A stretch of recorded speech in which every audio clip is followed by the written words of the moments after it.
Ladies and gentlemen, please welcome Dana Donofrey. Good evening and welcome to TPA Talks. On the agenda, body positivity and wellness. And thank you so much for the support of the Pink Agenda and its mission to make breast cancer history. My name is Dana Donofrey. I'm the founder and CEO of Ana Ono. I'm also an 11-year breast cancer patient.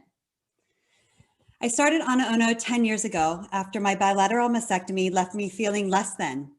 I wanted something beautiful to hide my scars and mask these insecurities, and all I could come up with were sports bras and camisoles that fit my new body.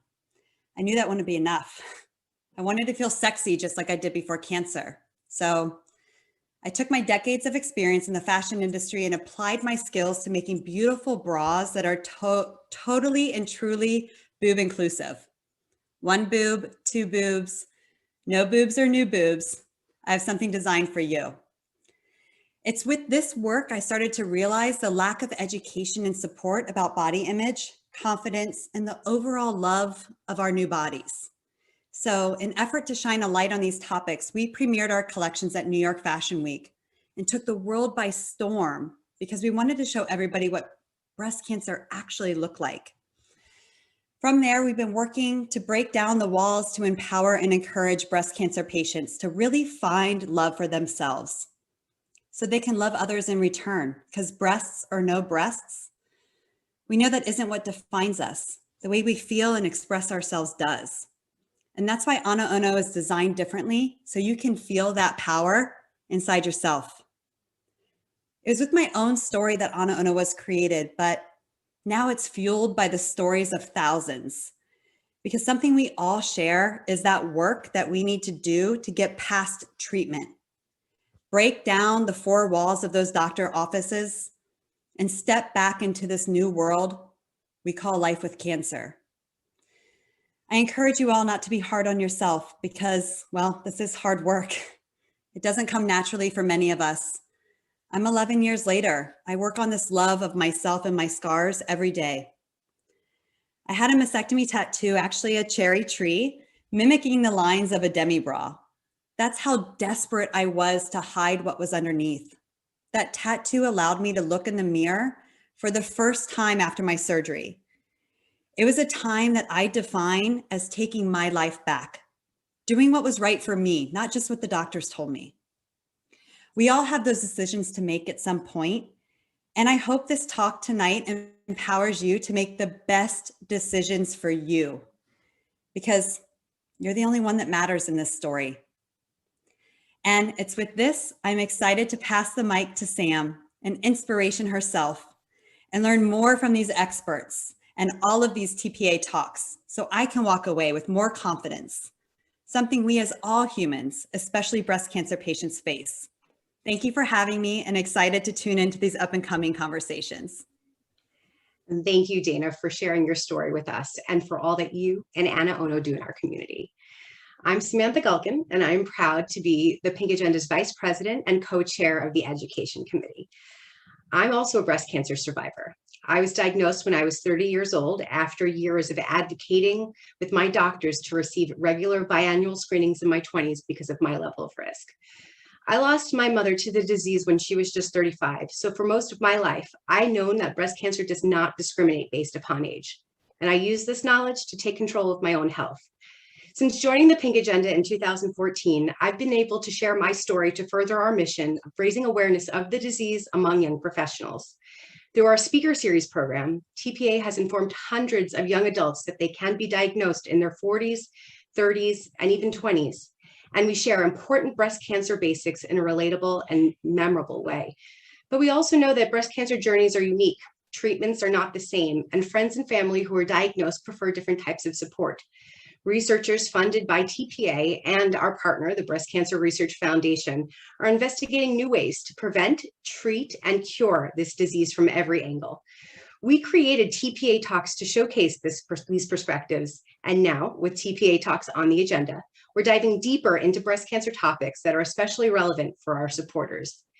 These events, though, would not be possible without the leadership of the Pink Agenda's Education Committee or the support of tonight's sponsor, Kendra Scott. We are always so grateful to Kendra Scott's continued commitment to breast cancer research and for giving back in a meaningful way. Thank you. We are so fortunate to have incredible panelists this evening, and I'm really looking forward to their conversation, moderated by Paige Stables. Paige is the beauty editor at Allure magazine, and she's previously held positions at Good Housekeeping, Women's Day, and Prevention.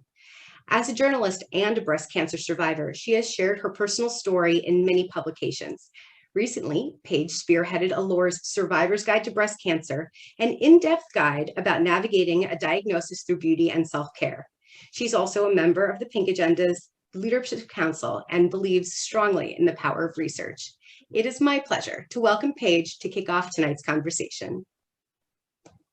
Thank you so much for that very kind introduction, Sam. I am so honored to be here with you all tonight. And as a journalist, as Sam mentioned, I had the opportunity to bring light to breast cancer on a variety of platforms. And I am so excited to be a part of this very important conversation this evening. So on that note, let's get started. We're here to talk about body positivity and wellness in the face of breast cancer and beyond.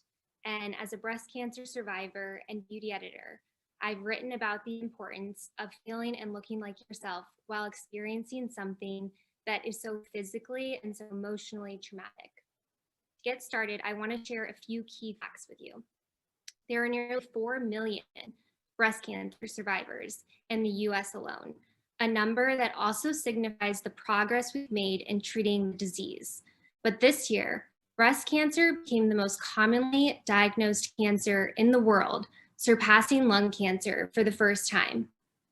And an even more alarming statistic, recent studies show that there has been a significant rise of stage 4 breast cancer in young women. The number of 25 to 39-year-olds with metastatic breast cancer increased 32% between 2009 and 2015. Survivorship issues are more important than ever, with so many young women being treated for the disease. And managing the long-term side effects of treatment, things like the impact breast cancer has on intimacy, the impact it has on body image, these things are so important to the quality of life, both during and after treatment. And lastly, having a positive body image can also play an important role in maintaining overall wellness, which can certainly impact the average person's risk of developing breast cancer during their lifetime. Tonight, we're so fortunate to have a truly esteemed panel of experts with us to discuss the deeply important topic from every angle, bringing the perspectives of the doctor, the researcher, the thriver, and the loved one who supported people close to them through treatment. I'll start by introducing you to Dr. Elizabeth Komen.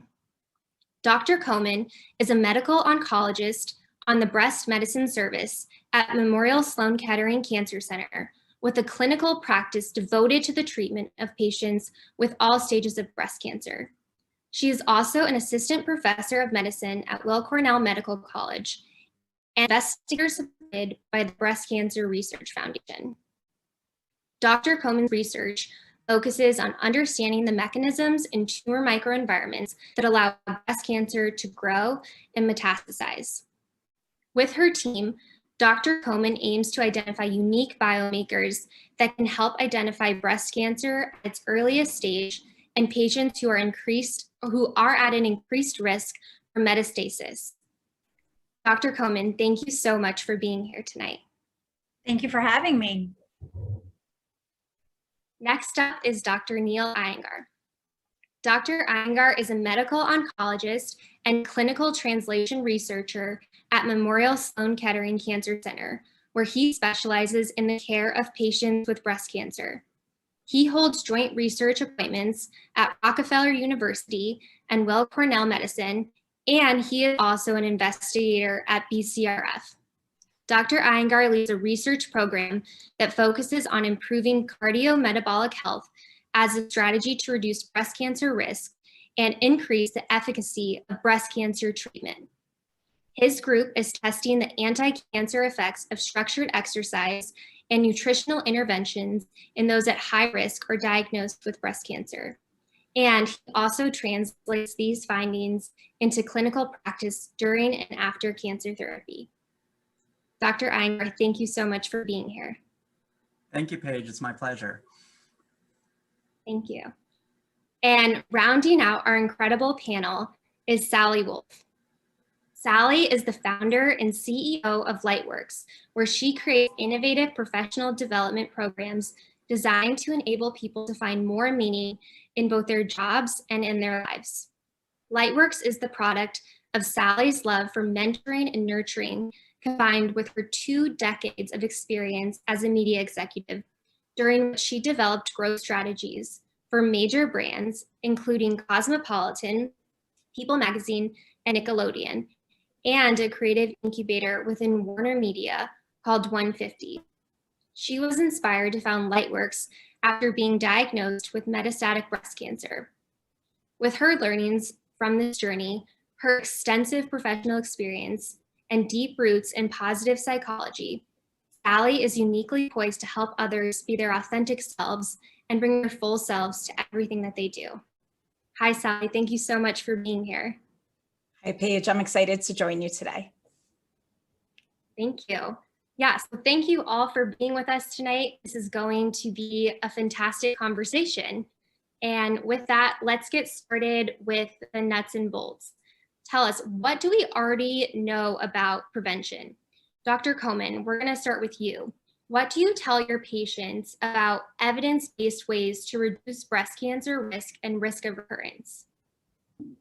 Thank you for that most important question and for your introduction to all of us. When we talk about in my space and in Dr. Iyengar's space as well, we're seeing patients who already have breast cancer and are trying to decrease the risk of potentially a new breast cancer or metastatic disease. And the 3 things that we talk to patients about at the forefront are the importance of exercise. And I'm sure Dr. Iyengar is going to get into that because he's really a world expert in that space, as well as maintaining a healthy weight and a healthy diet, which we can talk more specifically about.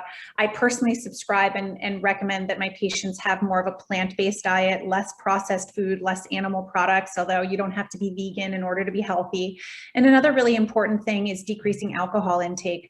One of the things that is more recent in the literature is that alcohol can also be associated with an increased risk of breast cancer, both at the outset and potentially risk of recurrence, as it is a carcinogen.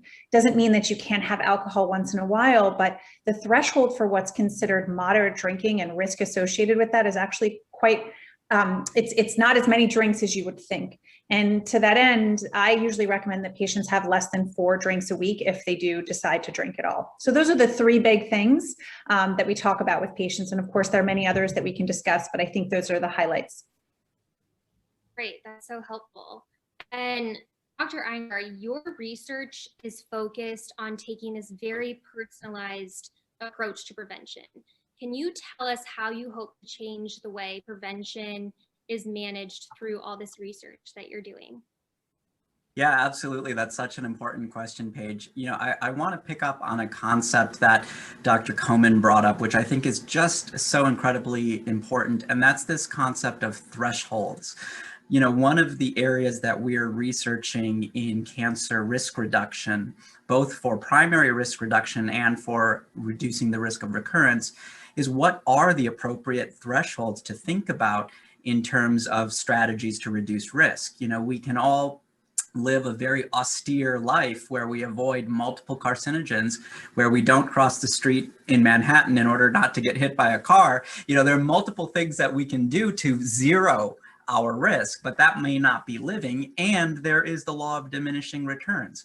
So I'll give you an example that relates to the question that you just asked me, Paige, and that is for exercise. What is the appropriate threshold of exercise to reduce an individual's risk of recurrence or primary cancer? We know from multiple observational studies that have followed large cohorts of patients over long periods of time that there does actually seem to be a dose of exercise where the anti-cancer benefits level off. So this whole concept or adage of more is better, which we commonly apply to something like exercise, may not actually hold true when we look at, again, the anti-cancer effect of exercise. So one of the things we're doing in the research world is to develop algorithms that really consider an individual person's biology, an individual person's lifestyle, and an individual person's risk exposures, takes that all into account, and then allows us to develop a personalized lifestyle prescription plan for that individual in a way that makes sense for them. It's still in the research concept world right now, but we're making pretty nice strides to make it clinically available for people. Wow, that's incredible and sounds so innovative. And speaking of exercise, Sally, you lead an incredibly active lifestyle, and you're very successful in your career in which you utilize the power of positive psychology. How have these practices impacted your own personal breast cancer journey?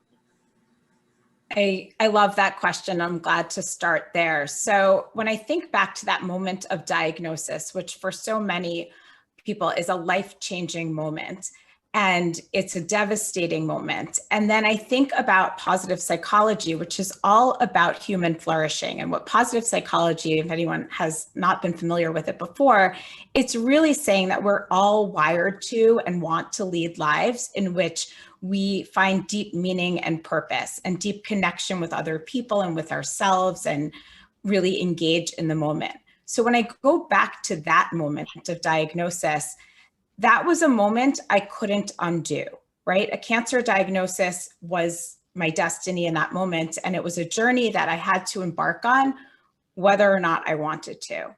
But what I did have control over was the mindset that I chose in that moment and from that day forward. So for example, the practice of gratitude, which is something that I've done for a long time, gratitude journaling, I would write down 3 things a day for which I felt grateful. Well, during a cancer journey, that takes on an entirely different meaning. And so some days they were really big things. Like I was lucky enough to feel the love and have friends fly in from Dallas or Chicago or Boston just to hang out with me on my couch and play board games while I was recuperating from surgery. So those were really big moments of gratitude. Some days were tougher days, right? I'm aching after chemo, I'm on my couch, but maybe there's sunshine coming in the window and it's reminding me that it's a beautiful spring day. And even if I'm not outside, it's still a beautiful day. And so we know from the positive psych perspective, gratitude is a little bit of a positivity superpower, like kale and quinoa might be superfoods. So 3 things of gratitude a day can be life-changing. And the other thing that I would do during treatment is I couldn't necessarily control it all. Like I needed chemotherapy. But when you can find a little moment to exert a little of yourself or make it a little bit better, it can be game changing. So while I was in chemo, there was the encouragement of sucking on ice chips because it could help reduce the mouth sores. And I see you nodding, so maybe you went through the same thing. Well, 15 minutes of ice chips is not that tasty. And so I would go to the supermarket and get some ice pops, like strawberry froze fruit, and that's what I would use for 15 minutes. And then I'd leave the other 3 behind at the chemo center and pay it forward to someone else. And that's a gift for both of us, because kindness, or a random act of kindness, it's really nice for the recipient that you're also going through this journey with. And it's also a really big boost. It was a big boost to myself in that moment where I could otherwise feel helpless, to be able to help someone else. I love that. I mean, that's incredible. It's little things like that and little moments of gratitude that just make all the difference for everyone. Now, in this past year, we've all had the chance to reflect on what we're grateful for and with gratitude. And we also have to acknowledge the havoc that COVID has wrought on all of the lifestyle factors that really help prevent breast cancer and improve these outcomes, like all of these things that we just discussed. It's difficult right now to find the time and the place to exercise when pretty much gyms are closed everywhere. Maybe they're just barely starting to reopen. Moderating alcohol has become difficult when we know that alcohol sales are through the roof as people are self-medicating. And of course, diet and eating healthy when you really just want to eat cake for breakfast or eat cake morning, noon, and night to cope with the trauma of this past year. reducing chronic stress and trying to be resilient while everyone is in this globally stressful time. And now, most recently, with the vaccine rollout in the US advancing quickly, cancer patients and survivors are kind of faced with this decision to navigate and determine their comfort level when it comes to, are they going to be going to these in-person activities? How are they going to communicate these personal boundaries with their friends, with their family, and with their colleagues? So on that note, I'd love to turn it to Dr. Komen and Dr. Iyengar and get both of your advice on what you share with your patients to manage their emotional stress and how it impacts us physically. So Dr. Komen, let's start with you for this one. Oh, that's such an extraordinary lead in. And a lot of times when we do these, we think about what our thoughts are going to be, but I was so engrossed in just following you on the path of what you were saying, because I think we all feel that way, cancer or no cancer. And I think when we then, as a physician, try to imagine, the stress that we feel, and then on top of that, a cancer diagnosis. I mean, there were patients that we treated at the height of the pandemic that we never met in person, that we had to tell them, on the phone or on telemedicine that they were going to be starting chemotherapy and that they would be receiving that treatment alone. I think the PTSD from a cancer diagnosis is one thing. To then add the trauma of COVID and the isolation of it, I think I don't need to tell this group just how at times insurmountable it really felt and continues to feel for so many patients. I think one of the things that I've learned, and I think I have discussions with my patients about, is that, and I think it's a lesson that we all are trying to learn just as human beings, and we think about, Sally's reference to positive psychology, is that, we do the best that we can at any given moment. And sometimes you just have to say fuck it and eat that donut for breakfast in the morning. And those fuck it moments are necessary to get you through to the next moment, where maybe you have just a little bit more grit and a little bit more grace for yourself, where you can say, you know what, today I'm going to make today a good day for myself. And I think that's one thing that I've learned, and many of my patients and I have talked about, is that we're in the moment, and yes, we try to have gratitude for the moment, but sometimes the moment just really sucks, and you need to make it to the next moment and know that there will be another moment. And then, of course, there is the real importance of incorporating mental health strategies, which, gratitude is great, journaling is great, all of these things, meditation apps. And sometimes, there is absolutely no shame in therapists, in psychiatry, in medication, and all of those other things that are not crutches, but can really be necessary to help us through difficult times. I mean, we would never walk around on a broken foot, right? We would get help from a doctor. And there are so many people walking around with broken hearts and broken souls from everything that they're going through right now. And with that in mind, I think attention to mental health professionals is so important right now. Great. Yeah, I couldn't agree more. And Dr. Iyengar, what's some advice that you share with your patients? Yeah, I'm going to make 3 quick points here. And I was just writing it down because there's so many great points that you and Dr. Komen and Sally have made, with regard to mental health. And I don't think I could say it any better, other than to add the biological perspective, that whenever we do so this is my first point, is the biological perspective of mental health. And whenever we do a lifestyle clinical trial, exercise, nutrition, even medications that target metabolic endpoints, we know that several hormones that circulate in the body are directly related to stress. And that can be acute stress related to a physical stressor like surgery, or it could be more chronic stress, which is related more so to a person's mental health. For example, we know that the quality of a person's sleep is directly correlated with how successful a weight loss nutritional strategy is.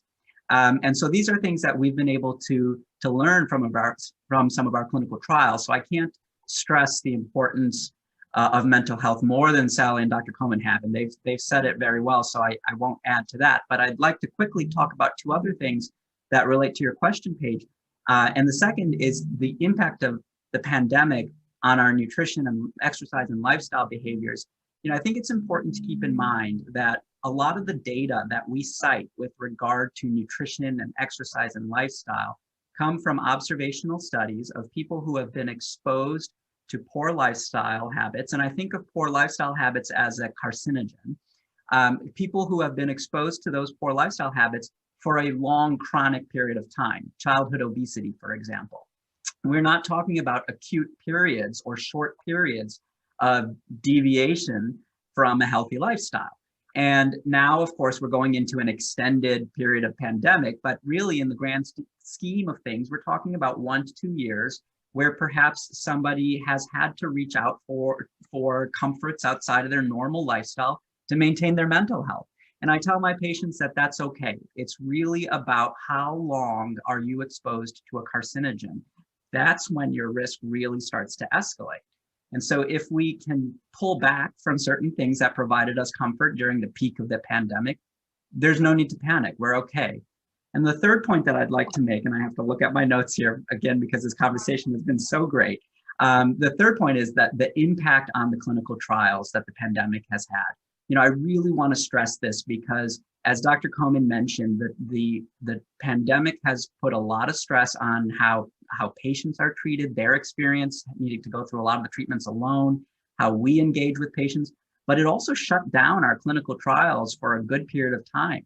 Now, fortunately, a lot of those trials are open. And I just want to say that thanks to the BCRF support, we were actually engaged in digital exercise trials before the pandemic even hit us. So we're actually one of the very few clinical trial programs that was able to continue running through the pandemic. We send treadmills to patients' homes, we send food to people's homes, we do all of this via video monitoring. None of that would be possible without the support of BCRF. So the contributions that people are making here tonight are just incredibly important to keep the research going. And most of the clinical trial research, including drug trials, are now including digital components. So we're prepared for the next shutdown if it were to happen. And that's the kind of research that we need to support. Sorry for that tangential answer, but there were so many points here that were brought up here that I thought were important to address. I just want to add one thing, actually in support of BCRF too, as you said that we did have some of my trials were shut down, but the one that was BCRF funded, which funded actually now a student who's going to medical school, it supported his ability to still be able to come in during the pandemic and transport biospecimens and samples to the lab that kept running. And that was entirely through BCRF support. And we were one of the few biospecimen studies that were able to stay open because of real support. Wow, incredible. Yeah, we all know how fundamental and how imperative research is. Dr. Iyengar, thank you for those 3 points. Those are all so great. Sally, tell us, what are your top recommendations for managing during this time, both for women with breast cancer and for your clients and loved ones who have reached out to you during this time? Sure. And there is so much good stuff that's been discussed that I wish I had the time to respond to. But to circle back, Dr. Iyengar, your research, I've been trying to figure out how to fit a treadmill into my tiny apartment for the past few months since I heard about one of your studies. So I'm hoping to sign up for that one. That's awesome. Great. Mine is in a closet. I have a treadmill fully in a closet. It's doable. My landlord put a fridge in my walk-in closet. So I wish I could do that. Like, who does that?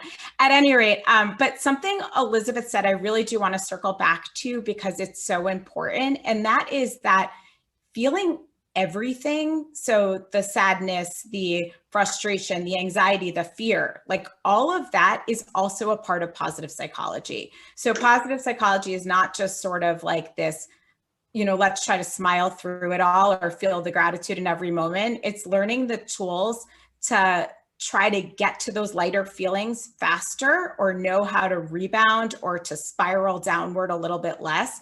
But I want to fairly represent my own journey and just say, I've had plenty of those moments on the couch or plenty of those mornings where the donut or whatever it might be is like what I need to get through that day too. So I just want to echo what she said because it's so important. With respect to what I would tell clients or what I have been telling clients and also others who are newly diagnosed throughout the past year, And even sort of now, we often do so much better than we expect to because we're more resilient than we realize. And that's true for cancer diagnosis. That's true for getting through a pandemic. Like I believe, and when I talk to clients, everyone today, if you were to think back, everyone who's listening right now, to what your reaction would have been 15 months ago, 14 months ago, whatever it was, if I were to tell you you're about to spend a whole year at home and you're about to homeschool your kids and do your job and not leave the same room or whatever it may be, depending upon your situation, most of us would not expect that we would have gotten through it and found some of the nuggets of resilience that we each did. And I think that's very similar to that moment of diagnosis. And Paige, I don't know if you felt this, but like that moment of like, I don't know how to fight cancer. I've never fought cancer before. And then resilience is like a muscle that we build, much like, you know, on a treadmill or whatever else. And then we realize that once we've lived through something difficult, we can get through the next thing. So I actually came into the pandemic feeling prepared in a way because of the cancer journey, because cancer, both physically, I mean, I was already as germ aware as anyone could ever be. To be fair, I think I was like that before I was immunocompromised. But you know, at the beginning of the pandemic, I thought, well, I've been prepping for 4 years for this before it got really bad. And then there are the other skills that I would share that I really think were helpful. So we lost a lot of what psychologists would call certainty anchors. And those are the things we do every day. And we don't actually even necessarily process them, but they help us have a routine. So for example, commuting to work, you know what subway you're going to take if you're in New York, or what route you're going to drive somewhere else, or what Starbucks you're going to go to. And these are just things that help us feel normal, like we control our day. You might know what security guard you say hi to when you get to your office building. So in the absence of those, just introducing new ones, and this is true now as we ease back into life and, you know, sort of get back out there again, those can be really helpful. And the last thing I'll add is in the resilience bell curve, there's PTSD, which most of us are familiar with. There's also something called post-traumatic growth, which is the other end of that bell curve. And the best way to get there on the heels of a cancer journey, on the heels of a pandemic, is to actually make meaning out of your experience. And meaning is completely subjective. So the meaning that I've taken from my cancer journey, Paige, and the meaning that you may have taken from yours could be entirely different. We're all living through a pandemic and we're all unique humans. So like what we will take from it may be different. But those of us who can find meaning and feel like it's propelled us towards something. So for me, my cancer journey, it invited me to go deeper into positive psychology and to pivot my career. So I now go into the companies I used to do strategy for, and instead I'm teaching psychology workshops. And that was an opportunity I may not have discovered if not for cancer. So that bell curve of resilience, that capacity for growth, for post-traumatic growth is huge when we're able to find it. Yeah, I couldn't agree more. I mean, you definitely grow through everything that you go through. And Sally, I have another question for you. You were 40 when you were diagnosed. As a younger breast cancer patient, what were some of your top concerns about the physical changes that can occur during your treatment? Sure, that's a really important question, especially given in your introduction, you shared how many younger women are being diagnosed. And I actually want to start with something that I felt very lucky because I had already frozen my eggs. I had been 40 when I was diagnosed, as you said. So I had actually done that a year or two earlier. But I want to mention this because I have many friends who have been diagnosed in their 30s or even their 20s, and they had not done that yet. And fertility is a really important thing that is on the mind of many, many younger women being diagnosed with breast cancer. And often there are two oncologists who could speak to this better, but from what I know from friends, like they're freezing their eggs often in between surgery, and then they're learning they need chemo. So it's in between surgery and chemo. And it's a really stressful time. Like I think of my own journey and then adding that into the mix. And on top of that, there's a financial implication of that too. And it's not always, I think it's increasingly covered by insurance, but not always. So I wanted to mention that because it's such an important thing. And if any of you are here as supporters and friends of people going through this journey, that's a part of what your friend may be experiencing, or you that may not be as widely discussed. And there are nonprofits now that really help out with that, like Chick Mission. So that's one. For me personally, I did lose my breasts and I lost my hair. So I kind of went through the processes associated with those more obvious or external physical changes. I also am in a medically induced menopause, and it's because I have cancer that feeds off estrogen. So I can't take a lot of the supplements that other women who are in a more natural menopause would take. And also it was like induced kind of overnight. So it's a really immediate shock to the system. And I think I didn't realize how the implications that could have for my emotional well-being. And unlike a physical side effect where, I know if I have a mouth sore, I know if my legs ache when I wake up, but I think some of the stuff that brought me close to depression or anxiety was a slower build because it was like over time with the hormone suppression, and I wasn't acutely aware of it. So just really paying close attention to your body and the changes you're experiencing, and really talking to your doctors, like the two folks on the screen right now, and just figuring out what's right. My oncologist, as soon as we realized what was going on, we switched my hormone meds, and it was much, much better. Right. And Dr. Komen and Dr. Iyengar, how do you advise your patients on all of these physical changes and these questions that come up? Dr. Iyengar, want to start this one? Yeah, so happy to start. So, I think that a lot of the points were actually just raised very nicely by Sally. And, I think the point that she made about the hormonal treatments that we use and the acuity in which, or the short-term period in which we induce estrogen suppression, I think that's one of the things that I try to really prepare people for. We're learning more and more that, particularly for estrogen receptor positive, one of the most common types of breast cancer, that we are now developing strategies where we can really stay away from chemotherapy for longer and longer periods of time, if at all necessary.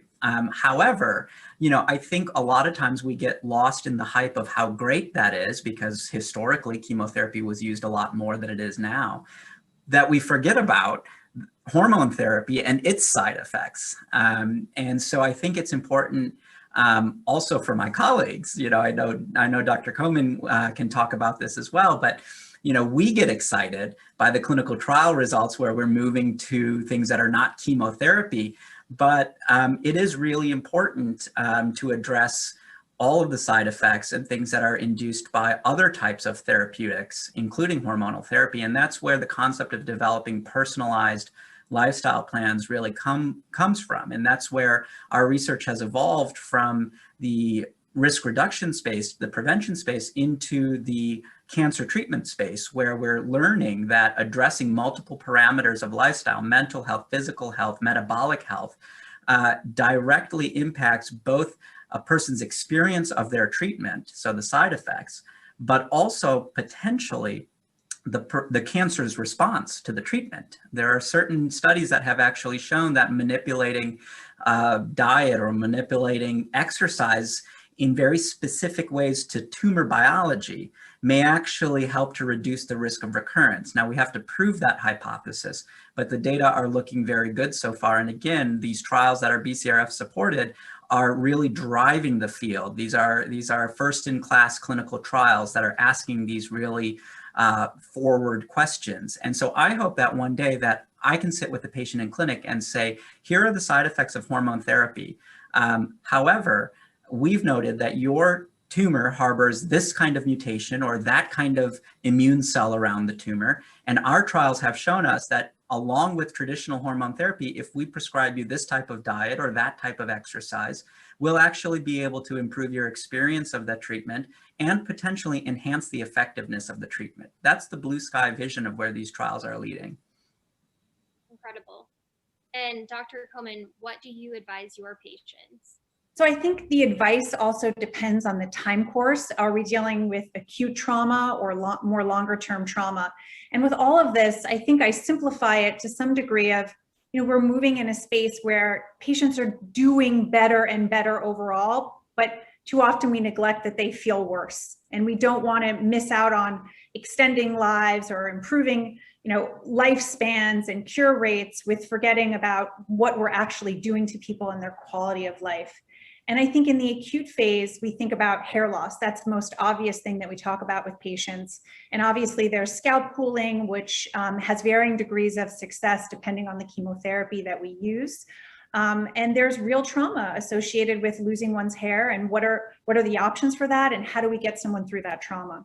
And then we talk about other chemotherapy side effects, and to the point of what Sally was saying with hormonal therapies as well. I think one of the things that we have to, so hormonal therapies, but I was also going to add the type of surgery and what that means when someone has a bilateral mastectomy or any type of surgery or radiation or anything that feels disfiguring in any way. How do you learn to accept your body, even celebrate your body as a source of strength, and that scars can be a source of strength? Not always, there can be vulnerability and tears associated with it, but there's also a flip side to that. And how do we think about the narratives that patients tell themselves, and how can we maybe change those narratives and empower those narratives to really honor what women have gone through and still feel good in their body? So when a woman has a bilateral mastectomy, if she was a big cuddler before, take away just nipple sensitivity. If you're a big hugger, those hugs feel very different. And even that can be really difficult for someone, let alone all the issues that come with sexual dysfunction from hormonal therapy for many women.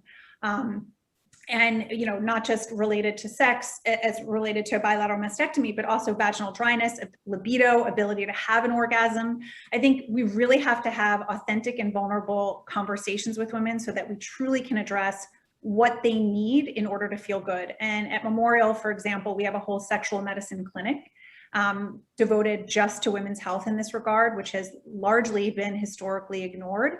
And I think those are the things that we think about in the long run. I had a patient who had not told a prior doctor that she hadn't been able to have an orgasm for years. Everyone was so thrilled that she had a pathologic complete response, and that was always the focus of their visits, and not about her quality of life. And so I think we have to think about all the ways that we can feel good in our body and the time course of that to make sure that we leave no stone unturned. Right. Yeah, I know that's so important. In my own personal experience, after my mastectomy, one thing, my mom would help me blow out my hair or help me do my makeup just so I felt, a little bit more like myself. And being able to feel like yourself, I think is one of the most powerful treatments of all. It's not being in vain, it's not superficial, and it's really not for anyone else. You're doing it for yourself, because when you look like yourself, I think you feel like yourself and you feel good. I think there's a lot of negativity around vanity.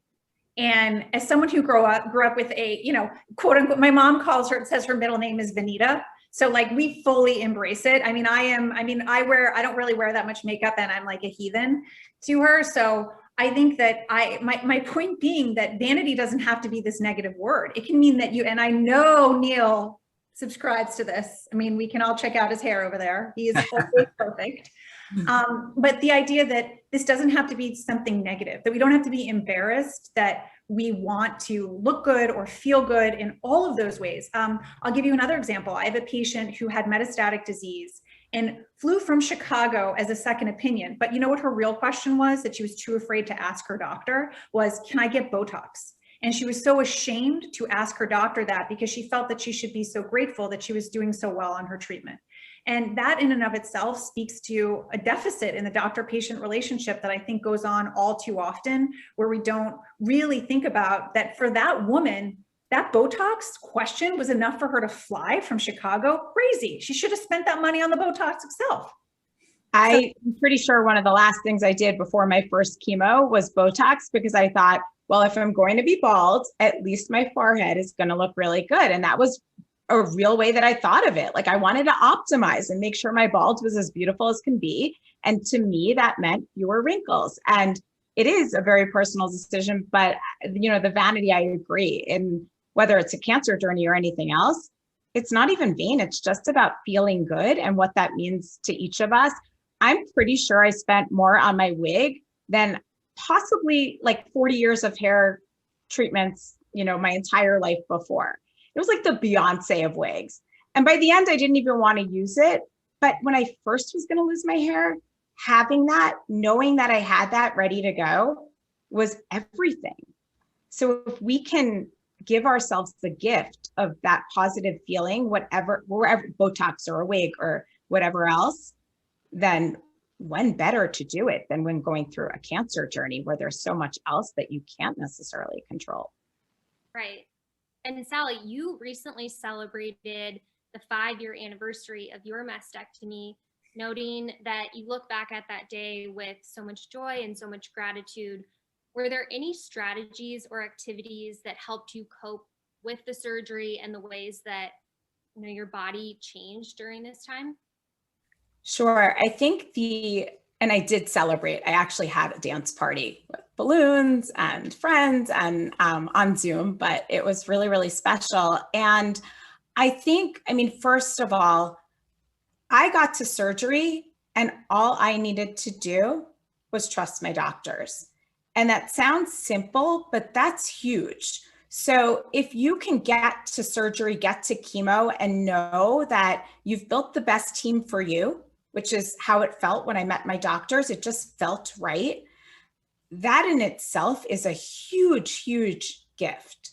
And with respect to feeling joy, that was the first moment, the first big step, I should say, toward healing. Like until surgery, I had a lot of consults. I had to make a lot of decisions. I chose what my surgery was. That was a point of control. So I chose to do a double mastectomy. Medically, I could have done one, but I felt better just knowing myself doing both. So that was a decision that I got to make. Choosing my doctors was another. So going back to the earlier comments about, feeling like I could find control in some moments of the journey, building the team I trusted, both of those things were huge. And then getting through surgery, I was one day closer to healing from surgery. So for me, that day was really the first step and moment forward. In terms of just staying positive through the journey, everyone on the screen has alluded to the body changes that go on. And Elizabeth spoke about hugs. There's so many things we're not prepared for. Like you think about the loss of sensation on some level or the loss of feeling, but it's not even truly a loss of feeling. There are weird feelings like nerve regeneration and things like a year later, all of a sudden I'm like, wait, what's going on down there? And so just not fully knowing what to expect, and everyone's body is different. And I think just really for me, I take a lot of dance classes, and I considered my dance studio like a lab to reconnect with my body in a way that didn't feel quite safe or okay on my own in my shower. So for example, it was really hard by myself. And for the first week, my sister was helping me shower and helping me to dress the wounds. So I wasn't alone. But when I was alone, it was really hard to figure out what was going on and what was this and did I want to touch it. And being in a dance class, and it was pole dancing, so it was all about sensuality and there was touch involved, and having the safety of a space where I could not only just reacquaint myself with my new body and also grow comfortable with that, but go further and surprise myself. So do a little bit more each week while I was healing, and kind of constantly let myself do more than the last week, and know that I was moving forward from that surgery to a point where I would effectively be able to embrace my new body. And Dr. Iyengar, you recently shared the story of your mother's breast cancer diagnosis and treatment. What is the one thing that you've learned from being on the other side of the desk alongside your mom and supporting her through her own treatment? How did you keep her positive about her own health? Yeah, thanks, Paige, for that question. I think that yeah, as I shared, with the BCRF and the stories, it was an incredible journey to be with her on. It was from seeing simply the journey from the check-in at the front desk to the lab to the chemo unit. Luckily, I think by the end I annoyed her, but I was able to join her on all of her treatments and sit there with her during the Taxol infusion and the Herceptin infusions and all of that. And, for me, it was just so interesting to see it from the other end. And I think all of the points that Sally and Dr. Komen have brought up with regard to staying positive, that was really front and center. I think that we kept that positivity with room for falls from that positivity, because of course that happens. We kept that front and center. I mean, I'll never forget the morning of her first radiation oncology consult. I had to walk over, she was renting an apartment 3 blocks from us, and I had to walk over to her apartment and basically drag her out of bed and take her to the appointment because she had had enough by then. That was enough. No more doctors, no more treatments. Well, who is this new doctor that I have to meet? That sort of thing. Haven't I met enough? And, so that was really eye-opening. And you see that constant barrage of new experiences, and not fun new experiences, that are presented through the breast cancer treatment journey. And so I think the one thing that really kind of kept us centered was identifying that driving theme that she could always bring to the forefront of her mind, that brought her through the difficult times and brought her joy through the happy times. And for my mom, that was my kids, that was her grandchildren. And so she was able to really focus on them, lucky for me too, but really focus on them and keep that forefront in her mind as her motivation, as her positive thing. And now when, I'm engaging with my own patients and covering everything from the technicalities of treatment through the data, through the clinical trials. And as I think you may have garnered from my comments, I'm a very data-focused person.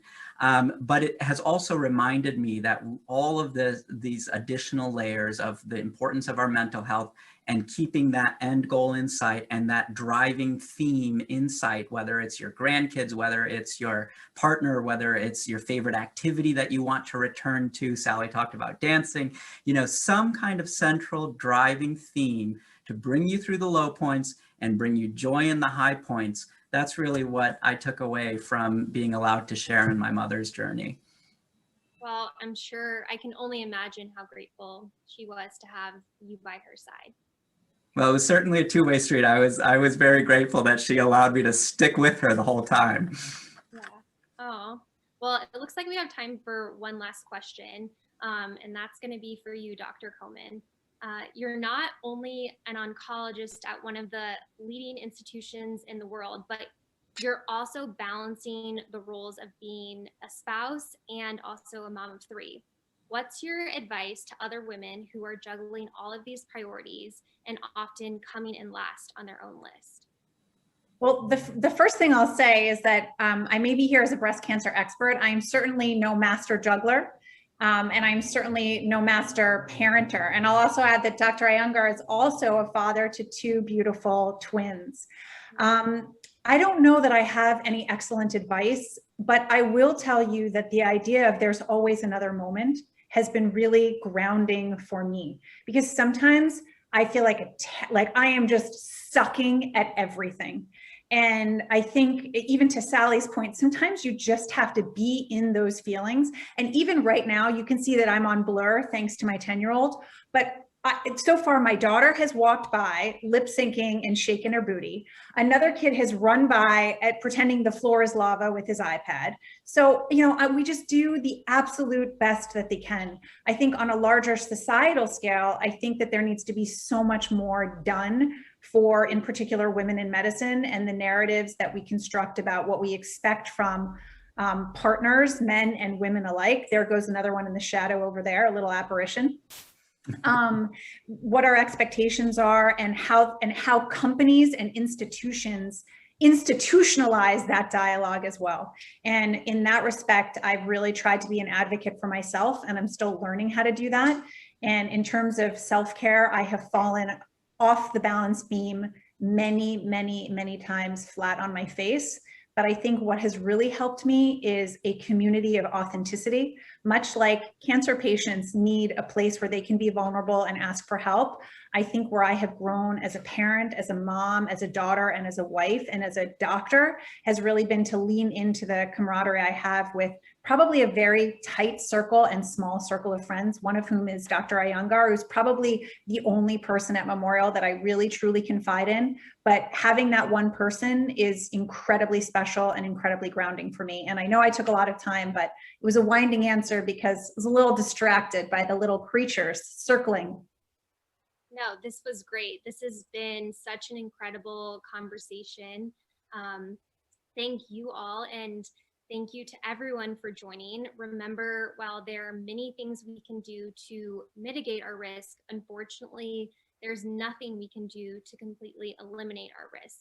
And we hope that everyone here feels empowered to speak with your doctor about your concerns and always take action.